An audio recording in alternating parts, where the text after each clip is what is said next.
नमस्कार दोस्तों, कैसे हो आप। नेक्स्ट चैप्टर पढ़ रहे थे इलेक्ट्रोकेमिस्ट्री, और इलेक्ट्रोकेमिस्ट्री में आज हम पढ़ेंगे विद्युत अपघट्य पदार्थों का वर्गीकरण। तो विद्युत अपघट्य जो पदार्थ होते हैं का वर्गीकरण दो प्रकार से करते हैं, या मुख्यतः दो प्रकार के होते हैं। इसमें सबसे पहले है प्रबल विद्युत अपघट्य।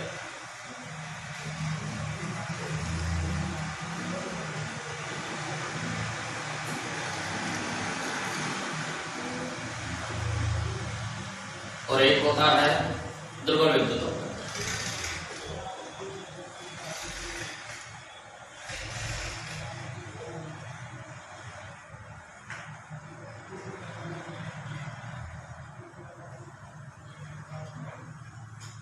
बात करेंगे प्रबल विद्युत अपघट्य की। वे विद्युत अपघट्य जो अपने जलीय विलयन में पूर्णतः आयनित या वियोजित हो जाते हैं, प्रबल विद्युत अपघट्य कहलाते हैं। ये अपनी सामान्य तन्यता पर भी पूर्णतः आयनित हो जाते हैं। ऐसे अपघट्य हैं प्रबल विद्युत अपघट्य कहलाते हैं। उदाहरणों के लिए हम बात करें, प्रबल अम्ल, प्रबल क्षार, प्रबल अम्ल, दुर्बल क्षारों के लवण। प्रबल अम्ल, प्रबल क्षार, प्रबल अम्ल, दुर्बल क्षारों के जो लवण हैं, ये इसके सामान्य उदाहरण हैं, जिसमें हम देख सकते हैं।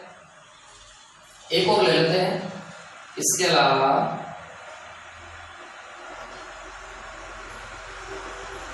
दुर्बल अम्ल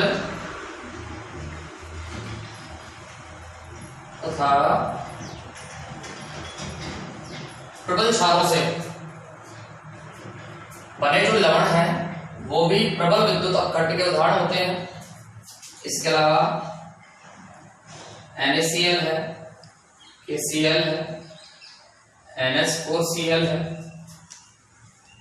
CH3 COONA है,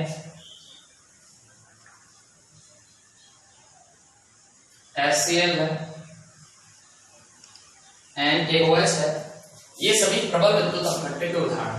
तो प्रबल विद्युत अपघट्य से हमारा तात्पर्य है कि वे विद्युत अपघट्य जो अपने जलीय विलयन में पूर्णतः आयनित या वियोजित हो जाते हैं, प्रबल विद्युत अपघट्य कहलाते हैं। और ये अपनी सामान्य तन्यता पर भी पूर्णतः वियोजित हो जाते हैं। दूसरा है दुर्बल विद्युत अपघट्य। वे विद्युत अपघट्य पदार्थ जो अपने जलीय विलयन में पूर्णतः वियोजित नहीं होते हैं, जो अपने जलीय विलयन में पूर्णतः वियोजित नहीं होते हैं, दुर्बल विद्युत अपघट्य पदार्थ कहलाते हैं। दुर्बल विद्युत अपघट्य पदार्थ कहलाते हैं। अब भाई जैसे जैसे तन्यता बढ़ेगी, वैसे वैसे इनके आयनन या वियोजन की मात्रा है वो बढ़ती जाती है।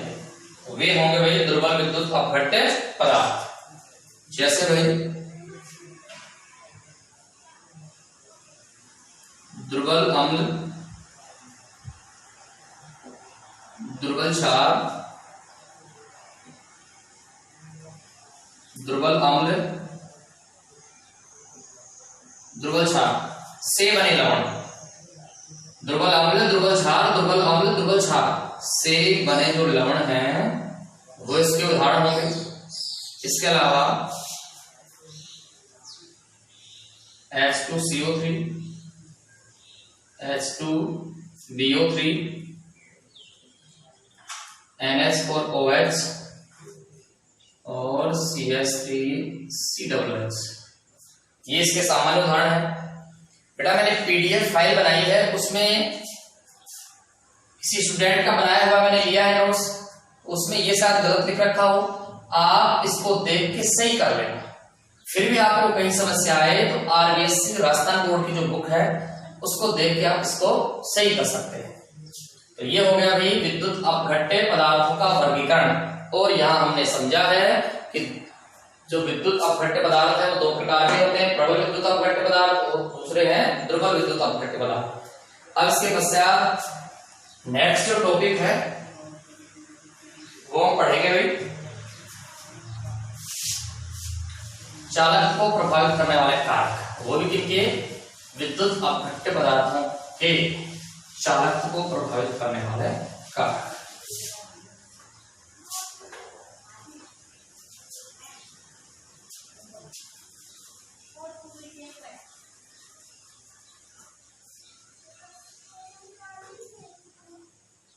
विद्युत अपघट्य के चालक को प्रभावित करने वाले कारक।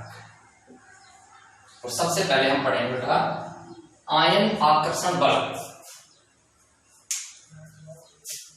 चालक के विद्युत अपघट्य के चालक को प्रभावित करने वाले कारकों में वैसे मुख्यतः ये कारक हैं, आयन आकर्षण बल है, आयनों का विलायकीन है, विलायक की श्यानता है और विलयन की सांद्रता है और ताप है। इसमें सबसे पहले हम पढ़ेंगे आयन आकर्षण बल।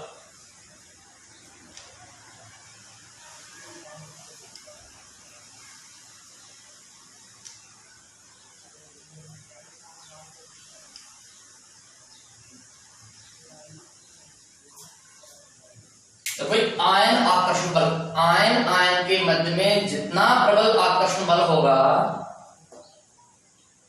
उस विद्युत अपघट्य की चालकता उतनी ही क्या होगी भाई, कम होगी।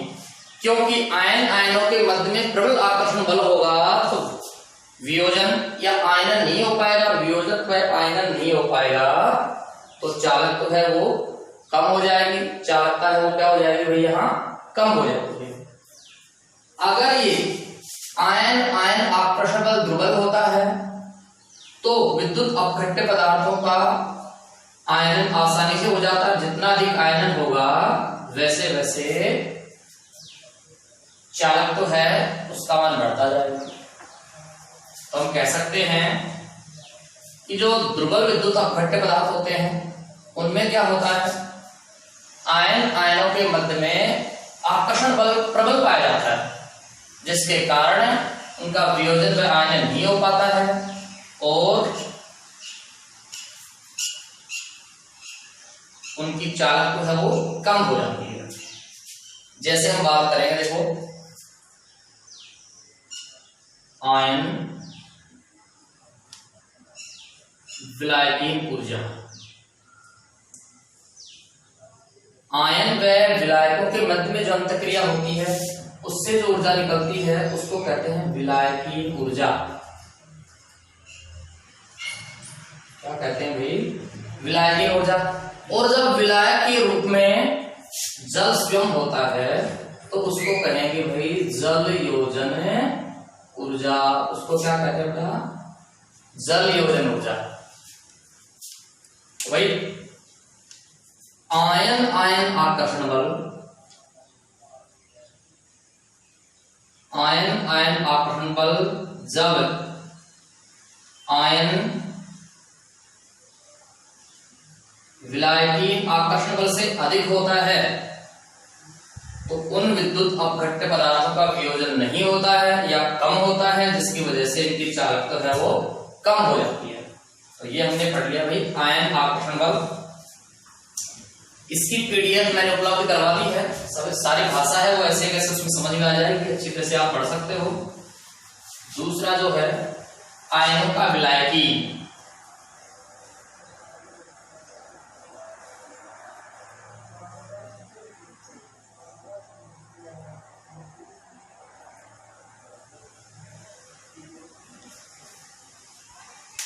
आयनों का विलायकीन से हमारा तात्पर्य है आयनों व विलायक के मध्य में होने वाली अंतःक्रिया से है।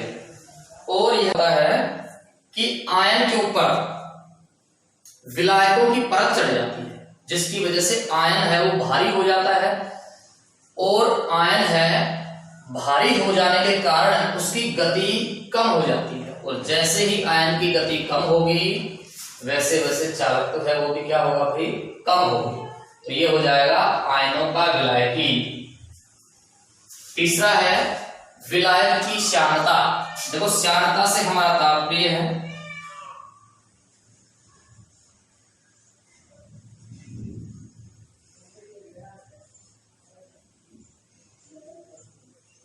श्यानता आप जानते हो, द्रवों के बहने के गुण का विरोध करना श्यानता कहलाता है। और जल की अपेक्षा जो शहद है वो अधिक श्यान होता है। अभी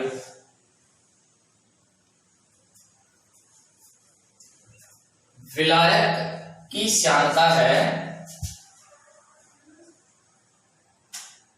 वो आयन या विलायक आकर्षण बल के ऊपर निर्भर करती है। आयन आकर्षण बल जितना अधिक प्रबल होगा उसकी श्यानता उतनी अधिक बढ़ेगी, और श्यानता बढ़ेगी तो आयनों का जो गति करना है उतना ही क्या हो जाएगा भाई, कम हो जाएगा। और जैसे जैसे इसमें तनुता बढ़ेगी तो श्यानता कम हो जाएगी। इसलिए हम कह सकते हैं कि विलायकों की श्यानता जितनी अधिक होगी या विलायक के मध्य में आकर्षण बल जितना अधिक होगा श्यानता बढ़ेगी और चालकत्व का मान क्या होगा, घटेगा। चालकत्व का मान क्या होगा भाई, घटेगा। इसके अलावा फोर्थ है विलयन की सांद्रता।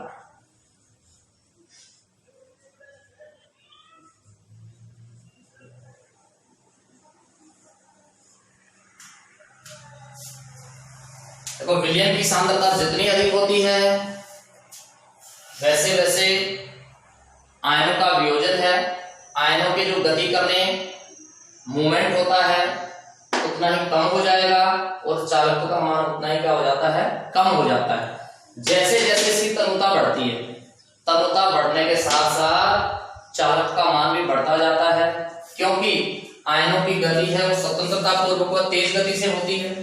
तो ये हो गई भाई विलयन की सांद्रता। नेक्स्ट है टेम्परेचर, ताप। देखो भाई जो धात्विक चालक होते हैं उनका तो हम पढ़ चुके हैं, ताप बढ़ाते हैं तो चालक तो है वो क्या होता है, कम होता है। लेकिन विद्युत अपघट्य जो होते हैं उनका ताप बढ़ाया जाता है तो गतिज ऊर्जा का मान बढ़ जाता है, और गतिज ऊर्जा का मान बढ़ता है तो वियोजन या आयनन की मात्रा बढ़ जाती है, और वियोजन या आयनन की मात्रा बढ़ जाती है तो चालकत्व का मान क्या होता है भाई, बढ़ता जाता है भाई। अब पढ़ेंगे नेक्स्ट टॉपिक विद्युत अपघटनी सेल।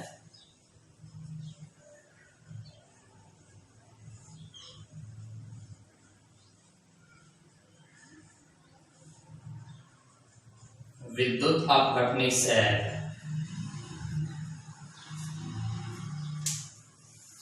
वे सेल जो विद्युत ऊर्जा को रासायनिक ऊर्जा में परिवर्तित करते हैं विद्युत अपघटनी सेल कहलाते हैं, और इनमें ऑक्सीडेशन रिडक्शन अभिक्रिया संपन्न होती है। एनोड पे हमेशा ऑक्सीडेशन होता है और कैथोड पे हमेशा क्या होता है भाई, रिडक्शन होता है। और सेल अभिक्रियाओं में जो गिब्स मुक्त ऊर्जा परिवर्तन होता है वो धनात्मक होता है। क्या होता है भाई, धनात्मक होता है, अर्थात प्रक्रम है वो स्वतः परिवर्तित होता है। और विद्युत अपघट्य की जो क्रिया जिस पात्र में होती है उसको विद्युत अपघटनी सेल या वोल्टामीटर कहते हैं। क्या कहते हैं भाई, वोल्टामीटर कहते हैं। अब ये भी जो पीडीएफ फाइल बनाई है नोट्स में वोल्टामीटर लिख रखा है, इसको सही कर लेना भाई, वोल्टामीटर। तो ध्यान दीजिए भाई, विद्युत अपघटनी सेल से हमारा तात्पर्य है वे सेल जो विद्युत ऊर्जा को रासायनिक ऊर्जा में परिवर्तित करते हैं, और इनमें ऑक्सीडेशन व रिडक्शन अभिक्रियाएं संपन्न होती हैं। एनोड पे हमेशा ऑक्सीडेशन होता है, कैथोड पे हमेशा रिडक्शन होता है। इसके अलावा जो ये क्रिया होती है या विद्युत अपघटन की जो क्रिया होती है जिस पात्र में होती है उसको विद्युत अपघटनी सेल या वोल्टामीटर कहते हैं। इसकी क्रियाविधि पढ़ेंगे जो नेक्स्ट टॉपिक में। दोस्तों आपको हमारा वीडियो पसंद आए तो अधिक से अधिक लाइक कीजिए, कमेंट्स कीजिए, सब्सक्राइब कीजिए एंड शेयर कीजिए। Thank you.